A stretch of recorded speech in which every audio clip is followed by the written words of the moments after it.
Salut Mathieu. Salut Thierry, bienvenue. Eh ben écoute, je suis vraiment content de venir te voir parce que ça fait un moment qu'on en avait parlé. Ouais. Et puis ça fait vraiment plaisir parce que du coup c'est super intéressant. Puis il y a une déco de ouf.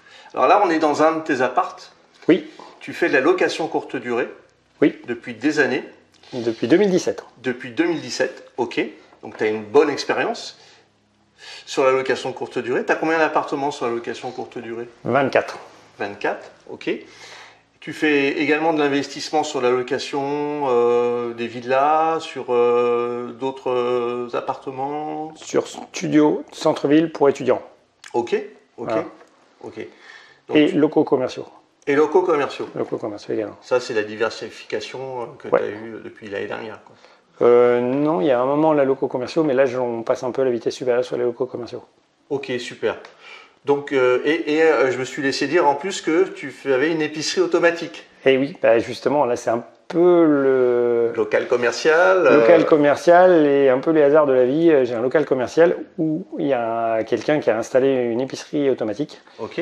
Et il a eu des problèmes perso, donc il a été obligé d'arrêter. Donc comme elle a été installée et qu'il n'y avait plus qu'à l'exploiter, et qui valait beaucoup moins cher que ce que lui il l'avait payé, et ben je me suis laissé tenter. Je me suis dit tiens pourquoi pas, ça peut être une activité. Et on me l'a présenté en plus en me disant que ça passait pas beaucoup de temps, 1 heure par jour maximum. Ouais. Ouais. Si on veut faire ça bien, Voilà. c'est un peu court. Ouais. C'est un peu court. Ok, ok. Bon, j'ai une première question pour toi, Mathieu. Comment tu organises tes journées type? Enfin, la journée type de Mathieu, ça ressemble à quoi finalement? Parce qu'avec toutes ces activités, tu es sur des chantiers, tu as acheté des appartements, tu en as d'autres qui sont en cours de travaux, tu en as qui sont en location, tu en as... Voilà. Oui, parce que tu as oublié, j'ai une casquette de marchand de biens aussi. Et voilà. Donc comme alors souvent le matin, j'essaye d'être plutôt chez moi au bureau, Ok. où là j'essaye de gérer tous les mails, toutes les factures, toute la compta, tout. Et là j'organise souvent l'après-midi. Ok. Donc souvent le matin, voilà, je fais beaucoup de papier. Ok. Je prépare aussi les commandes pour l'épicerie. Je regarde les annonces en tant que marchand de biens. Voilà, là je suis un peu en recherche. Voilà. Et l'après-midi, souvent je suis sur le terrain. C'est-à-dire que je peux faire le tour des appartements qui sont en Airbnb s'il y a un petit truc, s'il y a un problème. Donc là en début d'après-midi par exemple, j'étais avec un artisan pour changer une télé. Ouais. On a revu, il y avait une cuvette de toilette qui déconnait, il y avait 2-3 bricoles. Mhm. Ensuite j'avais un rendez-vous perso, donc là j'ai été vite faire mon rendez-vous et après je suis revenu, je suis passé vite à l'épicerie. Et puis après je suis revenu là, voir les travaux puisque j'ai un appart qui est en travaux actuellement. Ok. Voilà, et j'ai organisé aussi entre-temps pour jeudi, j'ai une journée assez importante pour une maison que j'ai achetée en tant que marchand de biens. D'accord. Voilà. Tu fais combien d'OP marchand de biens? Enfin, t'en as fait combien déjà depuis que tu as commencé marchand de biens? J'ai commencé il y a 4-5 ans et grosso modo j'en fais 3-4 par an. 3-4 par an. 3-4 par an, ouais. Ok. Et du coup, entre le moment où tu achètes et le moment où tu revends, il y a un délai qui est important. Tu vas me dire ça dépend, mais... L'objectif c'est que ça soit le plus court possible. Ouais. Et c'est quoi le délai le plus court que tu as eu sur une OP? le plus court que j'ai fait, c'est la chose en chair. On a 2 mois pour payer. Je l'ai payé et 2 mois après, j'avais l'argent sur mon compte. Wow. Et j'en ai même fait une plus courte où là, j'ai fait une division. La personne à qui j'ai acheté, c'était sur Paris, elle n'avait pas du tout besoin d'argent. Donc j'ai acheté en fin de compte toute une grande longère. Ouais. Et moi, je l'ai revendue en 2 morceaux. Et ce que j'ai fait, c'est que j'ai négocié pour pouvoir la proposer à la vente. Alors, dès que j'avais l'accord de banque, donc dès que j'ai eu l'accord de banque, je l'ai mis en vente. Ok. J'ai réussi à vendre les 2 lots assez rapidement. Mhm. Et là, j'ai traîné jusqu'à temps que moi, j'ai les 2 accords de banque. Ok. Et quand, en fin de compte, j'avais les 2 accords de banque et que les gens étaient prêts et assez pressés, et ben moi, j'ai dit à la vendeuse, hop, et c'est moi qui ai pressé. Et là, j'ai acheté et j'ai vendu en 15 jours. Et Wow. j'avais fait un emprunt et le banquier, C'est un truc de fou. et le banquier il dit mais non mais c'est minimum 3 mois les intérêts. Ouais. Et il me dit mais je peux pas vous les facturer 3 mois, vous avez fait 15 jours. Donc mais il dit vous rentrez pas dans les cases. Bon je dis très bien, ça me va bien, moi je rentre pas dans les cases. Bon, j'ai une deuxième question pour toi. Est-ce que tu as des routines pour rester productif chaque jour? Comment tu t'organises alors tu m'as parlé effectivement, tu fais les factures le matin pour l'épicerie, etc. Mais est-ce que tu as des routines, toi? Alors, routine, ouais. Moi, j'ai une routine, c'est déjà le matin, c'est une douche froide. Moi, j'utilise jamais l'eau chaude. Ok. Le matin, ça me réveille, ça me fait vraiment beaucoup de bien. Moi, j'ai l'habitude de me baigner dans des lacs d'altitude. Le D'accord. froid me fait beaucoup de bien. Moi, je trouve que c'est très tonifiant. Comme Wim Hof. Comme Wim Hof, exactement. Moi, Ouais. j'ai fait pas mal de stages Wim Hof, j'adore. Ouais. Et donc, moi, puis c'est une question d'habitude, hein. Moi, le matin, c'est même pas, ça me gêne pas, quoi.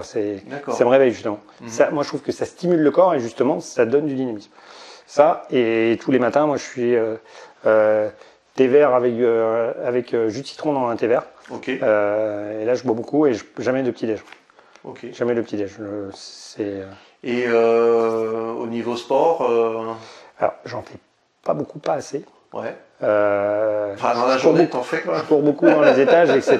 Et je monte, je descends et je donne du rythme. Donc, Ouais. là, tu vois, et là, quand il fallait monter toutes les plaques de placo, je suis à fond dedans et que dans l'appart qui est en train de retaper, il y avait toute la. Celui qui est au 4e là? Ouais. Ouais. Et avec la démol, fallait faire la démol.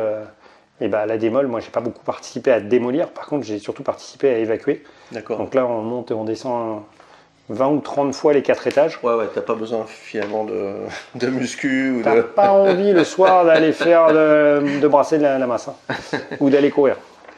Alors la troisième question, c'est comment tu gères les imprévus? Parce qu'il doit y en avoir quand même dans ta journée. Ouais. Et c'est là où c'est un peu just. Donc voilà, là j'essaye de mettre, je fais comme je peux. Là souvent je rallonge un peu plutôt le soir. Ouais. Alors j'essaye de déléguer de plus en plus donc pour avoir justement un peu plus de temps. Mais c'est vrai que quand il y a un imprévu, je jongle un peu avec le reste. Tu arrives à être assez réactif sur l'imprévu? C'est hyper important. Là, sur les Airbnb, moi, j'interviens très vite dès qu'il y a le moindre truc. D'accord. Ok. Et s'il y a un problème, il y a un truc qui ne va pas dans l'appart, je viens voir avant de faire venir n'importe qui. Typiquement, je ne sais pas, est-ce que tu as déjà eu un dégât des eaux un dimanche par exemple S'il faut, je viens. S'il faut, je viens. J'essaie d'éviter. Alors, on essaye de faire beaucoup de visio. Donc avec les équipes, déjà ça permet de résoudre pas mal de problèmes et de dire là tu fais ça, tu fais ça, tu fais ça. Et rien qu'avec les visios, ça permet déjà souvent de trouver une solution. Ok. Donc, Mais ce qui compte, c'est avant tout la réactivité. Tu as un client qui a un problème, forcément il faut lui proposer une solution d'emblée. Voilà. Même si on ne répond pas tout de suite à sa solution, au moins il faut y répondre. Voilà. Ça on essaye. Et puis que les équipes sentent qu'ils ne sont pas tout seuls. Ouais. C'est-à-dire que la personne. Nous, ils sont 2 personnes qui gèrent le téléphone. Donc, s'il y a un problème dans un appart, s'ils ne peuvent pas le résoudre ou ne savent pas trop comment le résoudre, ils savent qu'ils peuvent compter sur moi. Je ne vais pas les laisser tomber et que si besoin, je peux intervenir. D'accord. Donc, ok. Donc, la cinquième question, c'est par rapport aux équipes. Du coup, comment tu fais? Qu'est-ce que tu as mis en place pour déléguer? Alors là, pour les apparts en courte durée, on a 2 personnes qui font la gestion, qui sont à tour de rôle, qui ont le téléphone, qui répondent à toutes les questions clients. D'accord. Et puis après, on a à peu près 3 personnes en plus qui préparent les appartements. Ok, quand tu dis qu'ils préparent, ça veut dire qu'ils font la blanchisserie. Voilà, le ménage. Le ménage aussi, tu le comprends dedans. Oui, t'as pas de femme de ménage Si, il y a 3 femmes de ménage qui préparent. Alors moi, c'est vrai que j'appelle plus préparation d'appartement, parce que c'est pas que du ménage, il faut faire le lit, et puis souvent les gens restent pas longtemps, donc c'est pas du ménage de fond, quoi. C'est pas comme une société de ménage qui va aller nettoyer les trucs tout crottes. Donc, et justement, tu loues minimum 2 nuits? Alors, ce qu'on essaie de faire, c'est qu'on essaie de faire minimum 3 nuits dans 3 mois. Ouais. Si on voit que ça se loue pas trop, à 15 jours, on va faire 2 nuits minimum. Ouais. Et puis dès qu'on a un trou dans le calendrier, si par exemple on a lundi, mardi qui est loué et jeudi, vendredi, et que le mercredi est tout seul, là on le propose en 1 nuit. D'accord. Mais on ne propose pas tout notre calendrier en 1 nuit, c'est-à-dire qu'on ne veut pas que la semaine soit libre et puis qu'on ait le mercredi qui soit pris en plein milieu. Ouais, ça, c'est pas possible. Ouais. C'est minimum, si tu prends le mercredi, tu prends 3 nuits, quoi. Comme ça, sachant qu'on considère qu'une semaine, elle est vraiment en 2 morceaux. Elle est du dimanche soir au vendredi matin, au jeudi soir quand on fait le compte. Ouais. Et il y a vraiment le week-end. Il y a vraiment le vendredi soir, samedi soir, qui sont. C'est vraiment parce que c'est pas les mêmes gens en général. Ouais. Même il y a beaucoup de touristes. C'est comment tu as réussi à avoir à peu près entre les gens qui viennent pour les affaires ou pour des stages. Oui, alors on a beaucoup de Et gens qui touristes. viennent en formation. On a beaucoup de formations Ouais. sur Angers. Ok. Donc là, qui viennent dans la semaine. Mhm. Et le week-end, on a beaucoup de gens qui reviennent voir de la famille, des choses comme ça. Ou des couples qui viennent passer un week-end, Ok. qui quittent Paris et qui veulent venir passer un petit week-end sur Angers. Des fois, qui peuvent venir de Bretagne.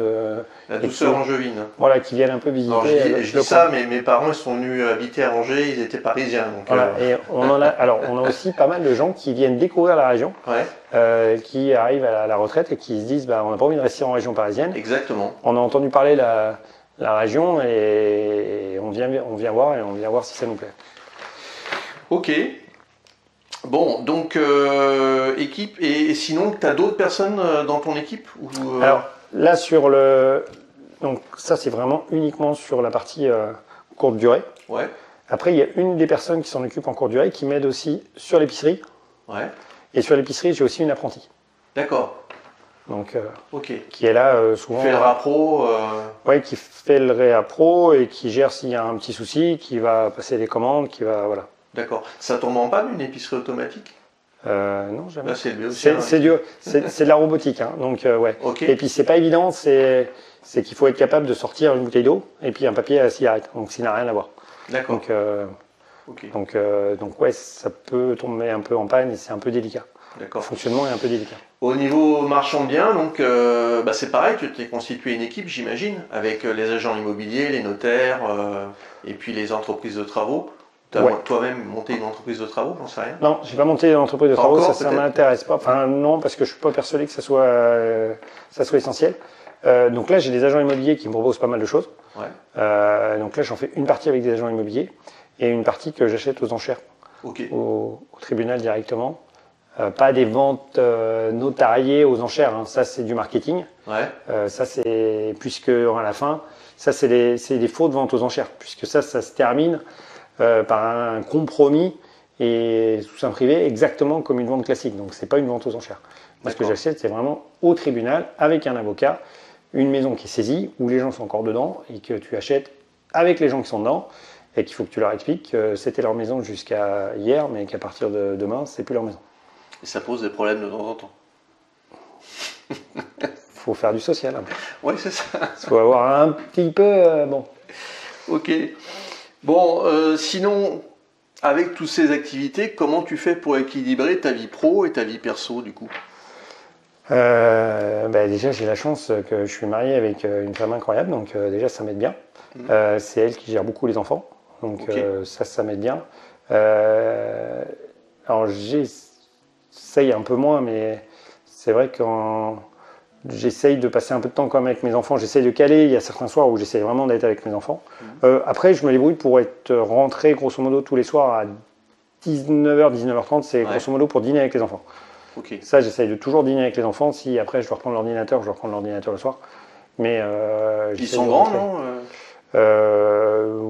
Oui et non. L'aîné, il est sur Paris maintenant et il a 19 ans, mais les deux autres, ils ont 12 et 9.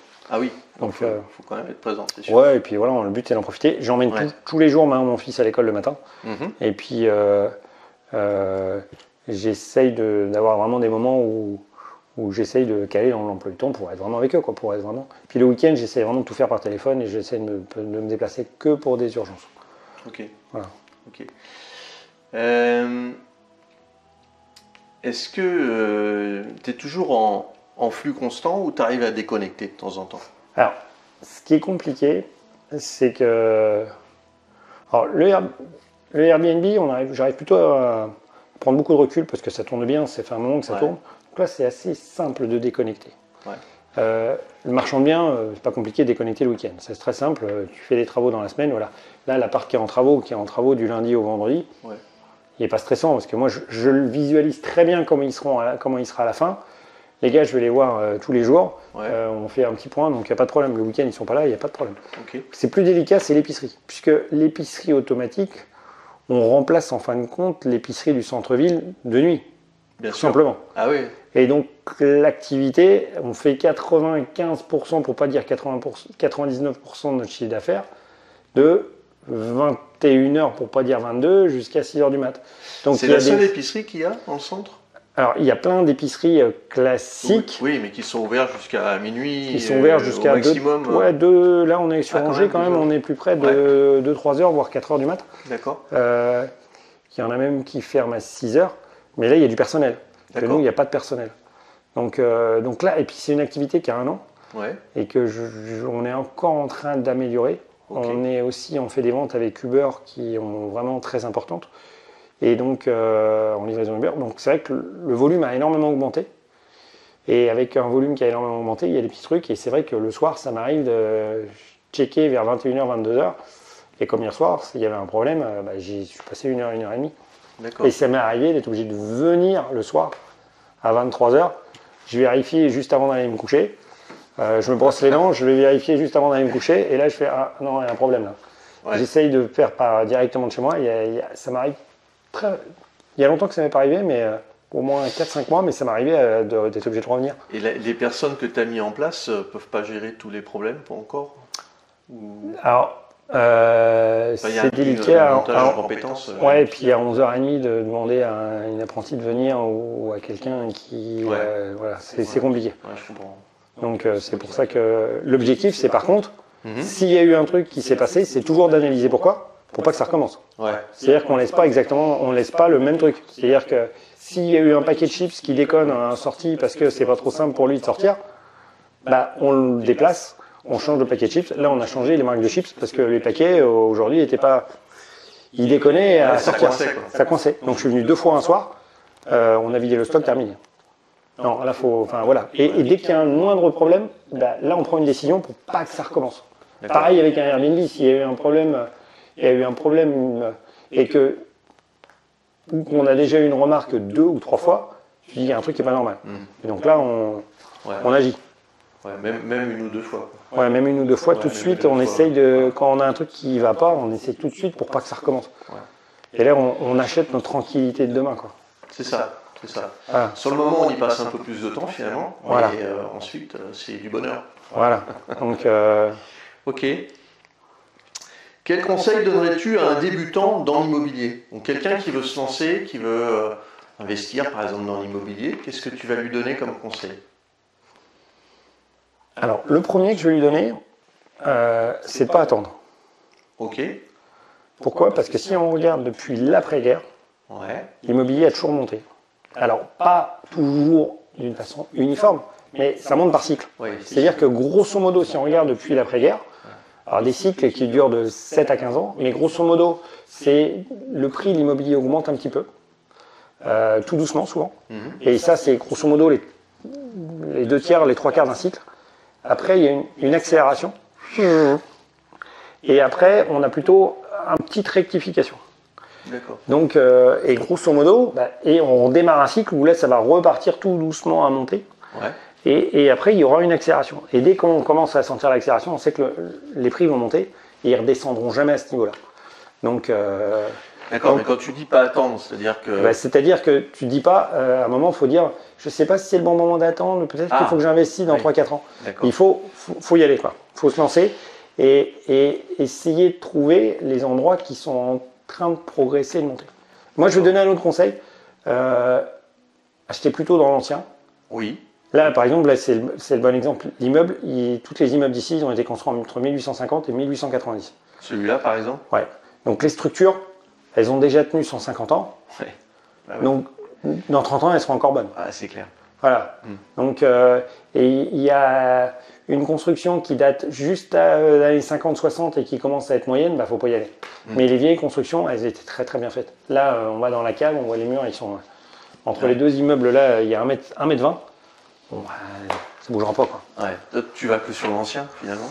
Moi, alors, ça t'arrive de faire des programmes neufs? Moi, j'ai fait des programmes en défiscalisation Cellier et Pinel en maison d'habitation neuve. Ok. En optimisant, et c'était très, très bien. Pour moi, le Pinel n'est pas bon quand tu achètes un programme d'un promoteur qui vend la défiscalisation. Ça, c'est pas bon. Quand tu gères toi-même l'achat du terrain, la construction, que tu mets tes locataires en place, là, ça marche. Okay. Sachant que depuis 2 ans, le Pinel n'existe plus de toute façon, mais depuis 3 ans, c'était plus possible de faire une construction comme ça. Ok. Donc, en résumé, t'es débutant, eh ben, il faut y aller, quoi. Il faut pas Il attendre. ne faut pas se poser trop de questions. Il faut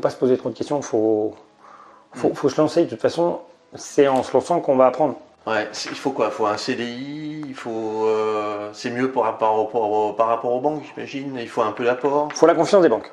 Voilà. Donc comment on peut avoir la confiance des banques? Bah, ils gèrent le risque, Donc, hein, banquier. s'il y a papa, maman et qu'il y a plein de sous et qu'il fera confiance autrement, il faut trouver des solutions pour que le banquier il ait confiance. C'est l'idéal pour un banquier, c'est un CDI, quelqu'un qui est marié, que sa femme a encore un autre CDI, mais c'est pas une règle d'or. Il faut avoir quelqu'un qui est indépendant, qui tourne bien. Ouais. Il n'y a pas de problème pour avoir un emprunt. C'est le premier, c'est le plus facile. Avec 2 bilans, il peut.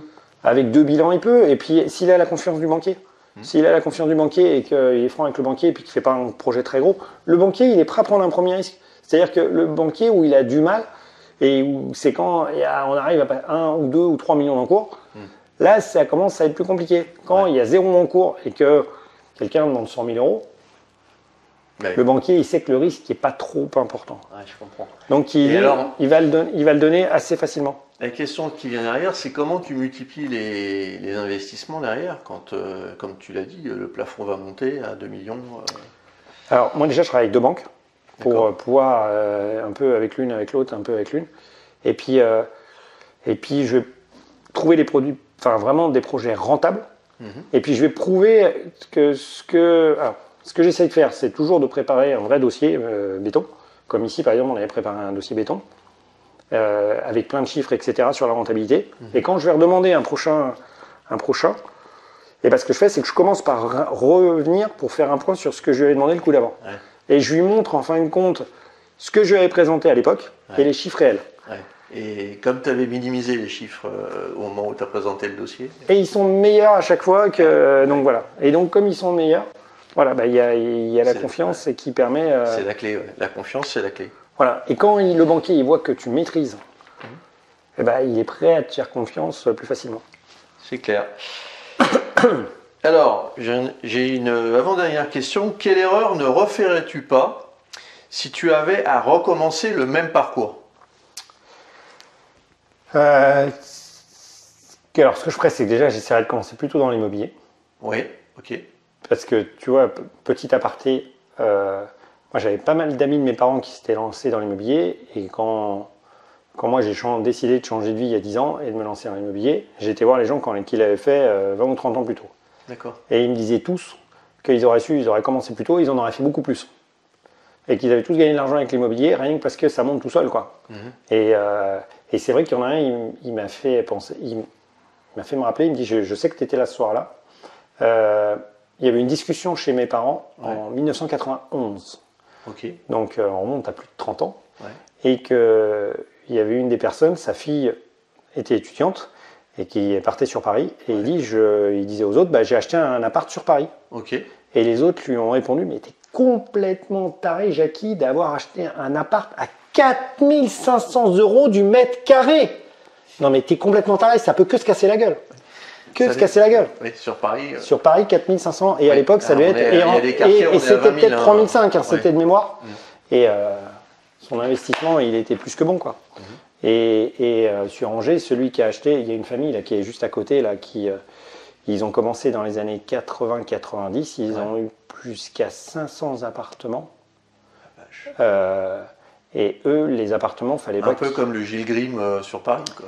Ouais, sauf que dès qu'ils faisaient que des petits immeubles, et dès qu'ils avaient fini l'appartement, ils savaient que les loyers couvraient plus que l'emprunt. Ils avaient toujours un cash flow qui était positif, mais largement, quoi. Donc dès qu'ils avaient fini un immeuble, il fallait qu'ils en cherchent un autre parce qu'ils savaient qu'ils augmentaient à chaque fois leurs revenus, quoi. Et ils en ont fait énormément. Sauf que eux, ils voulaient absolument qu'un immeuble complet de 6-8 appartes, fallait que ça leur revienne à moins de 150 000 €. D'accord. Donc 150 000 € aujourd'hui, c'est le prix de 2 studios à Angers par rapport à ce qu'ils ont, quoi. Ah donc oui. alors qu'ils en avaient 6 ou 8, quoi. Donc voilà, aujourd'hui l'avantage c'est que l'immobilier ça monte tout le temps.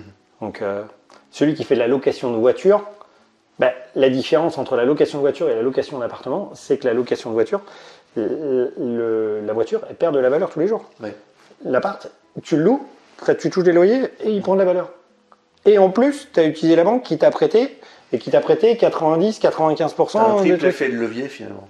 Donc, si c'est un peu réfléchi et pas précipité l'achat et que c'est vraiment réfléchi, le risque il existe très peu. Les gens ne se rendent pas compte, mais c'est vrai qu'en France, on a un système qui est quand même super bien foutu par rapport aux autres pays quand on veut investir dans l'immobilier sur du locatif. On a un système bancaire, alors tout le monde dit qu'on a un système en France où on a énormément de fiscalité. On a énormément de fiscalité. Par contre, on a un système bancaire où c'est extrêmement facile d'emprunter 1 million d'euros.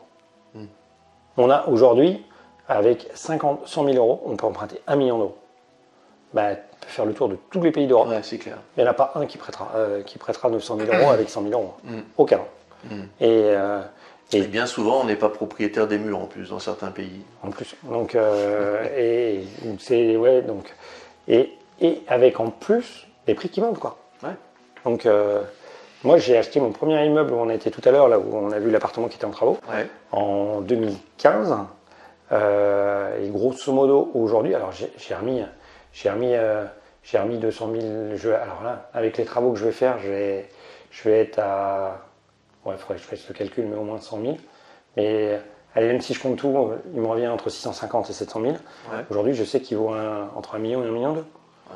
Donc, une belle bascule. Ouais, et en plus, il est bien loué. Et en plus, il y a du cash flow avec les appartements qui sont Airbnb, tu craches du cash flow. Cash flow Airbnb, plus les étudiants de centre-ville. Quand aujourd'hui, il y a beaucoup d'apparts qui sont plutôt en état moyen. Quand tu fais des beaux apparts, ça se loue très bien. Moi, je loue des apparts qui font. Là, je viens de relouer un 12 mètres carrés et demi avec une vraie mezzanine en bois. Ouais. Vraiment, pas la réunion mezzanine, une vraie mezzanine qui est au-dessus de salle de bain. Tu dois avoir 3 mètres de hauteur de plafond. 3 mètres 20. Donc la mezzanine, par contre, elle n'est pas haute, elle fait 80 cm. Ouais. Donc ça va bien pour un jeune, un étudiant, c'est parfait. Mais aujourd'hui, c'est loué 550 plus 15 euros de charge. Ah, c'est correct. Donc, c'est très beau. Ouais. J'ai un 25 mètres carrés qui est en duplex parce qu'on a aménagé le grenier et qu'on a fait une chambre avec toute mansardée où il n'y a pas 1 mètre carré habitable. Donc il fait 25 mètres carrés plus la mezzanine. C'est loué plus de 700 euros. C'est loué 700. Et à chaque fois, tu as combien de dossiers dessus Le truc, c'est que ça dépend des périodes. Quand tu as le Parcoursup qui viennent d'avoir la réponse au mois de juin, là, il y a toutes les familles qui débarquent. Ouais. Là, c'est même ingérable. C'est-à-dire que moi, j'essaye de mettre des prix même plus haut et puis de ne pas mettre les annonces trop longtemps parce que de toute façon, et puis je commence toujours mes annonces en disant bien lire toute l'annonce. Si vous et je mets à la fin, si vous me demandez ça et ça, c'est que vous n'avez pas lu l'annonce, donc je répondrai pas. Bon, comme ça au moins je me dédouane et je n'arrive pas à répondre à tout le monde. Et après, en plein hiver où là c'est le plus délicat, c'est en ce moment, février-mars. Et quand on est quand même dans le centre-ville, on arrive à avoir 3-4 dossiers, on a toujours un qui est correct, quoi. Bon, je vais te libérer. J'ai juste une dernière question. Quelle est la question qu'on ne te pose jamais, que tu aurais bien aimé qu'on te pose?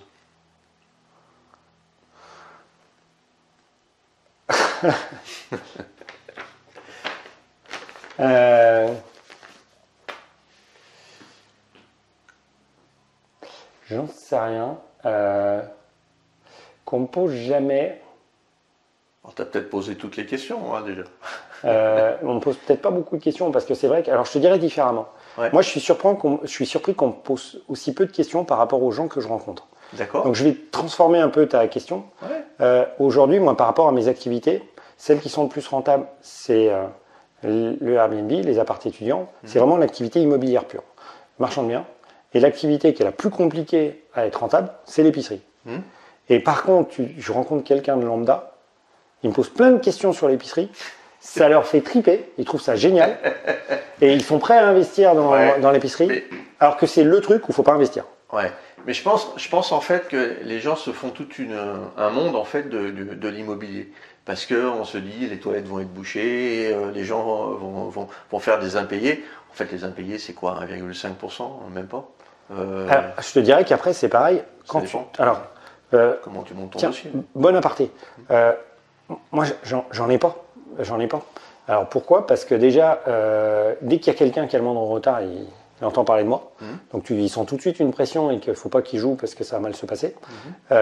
Et puis, moi j'ai principalement des apparts étudiants. Ouais. Et quand je te parlais des personnes qui ont 500 d'appart, eux ils font 100% d'étudiants. Ouais. Alors oui, on a un turnover qui est plus important avec des étudiants. Par contre, quand tu mets un étudiant dedans, qui c'est qui paye? C'est les parents. Et les parents, ils ont envie que leur enfant réussisse dans leur étude. Donc ils payent toujours. Ils payent toujours. Et au pire, même si tu en avais un qui ne paierait pas, il va libérer assez rapidement. Donc le risque n'est pas trop important. Mais il paye toujours. Moi, et moi, je ne prends jamais les bons dossiers. Celui qui me dit mon père, il est avocat, il travaille chez Chanel, il gagne 300 000 euros, etc. Et ben moi, je prends jamais ces gens-là. Pourquoi? Parce que déjà, ils sont habitués à des grandes maisons hyper luxueuses, etc. Et ils ont un niveau d'exigence qui est vraiment très important. Donc moi, j'ai pas envie qu'ils me cassent. Et par contre, tu as énormément de gens qui ont un dossier. Et puis en plus, c'est des gens qui trouvent très facilement un appart. Donc moi, je les prends pas. Et moi, je prends principalement des gens, entre guillemets, de la classe moyenne, mais peut-être moyenne mince. C'est-à-dire que des gens qui n'ont pas fait d'études, enfin, leur enfant fait des études et eux, ils n'ont pas pu en faire. Ils n'ont pas réussi à en faire, ils n'avaient pas le niveau. Et ils sont tellement fiers que leur enfant fasse des études que eux, payer un loyer, ils sont super contents. Et donc, même s'ils ont un dossier qui est ric-rac, qui touche tous les deux 1 500 euros par mois, qu'ils ont déjà leur loyer en plus, etc., ils vont se saigner, ils vont manger des patates, mais ils vont payer le loyer pour leur enfant. Et en plus, c'est des gens qui sont refusés énormément par les autres. Et ben, moi, je les prends, quoi. Toi, tu les prends. Voilà, moi, j'ai pris une fille, son père, il est paysan boulanger. Paysan boulanger. Donc, très clairement, il fait sa farine, il fait son pain, et il vend son pain. Alors, il a des bilans qui sont pourris, parce qu'en plus, c'est des professions qui ont du mal à tout déclarer. Donc, derrière, ils ne payent pas trop d'impôts. Et donc, c'est des dossiers qui sont hyper tendus, etc. Par contre, c'est quelqu'un qui bosse, qui se lève tous les matins pour bosser et qui bosse. Donc, oui, mais c'est un calcul. C'est vrai que tu as raison. Si tu vas là-dessus, tu ne vas pas avoir d'impayé. Et quand tu sais en plus des gens qui, leurs enfants, ont vu les parents bosser fortement, des enfants d'agriculteurs, des enfants d'artisans, c'est des gens qui se lèvent le matin et qui bossent, quoi. Quand tu as le français moyen qui se lève le matin de bonne heure pour aller trimer, tu n'as jamais de problème avec ses enfants, ils sont bien élevés, quoi. C'est ça. Donc, et ça bosse. Donc bon. Voilà. Eh ben, écoute, merci Mathieu avec pour plaisir, cette entrevue qui vous apportera peut-être des précisions sur le milieu de l'immobilier. Et puis, on espère que vous allez vous lancer aussi. Hein? Il faut. Voilà. Merci Mathieu. Avec plaisir. À plus. Ciao Thierry. Ciao.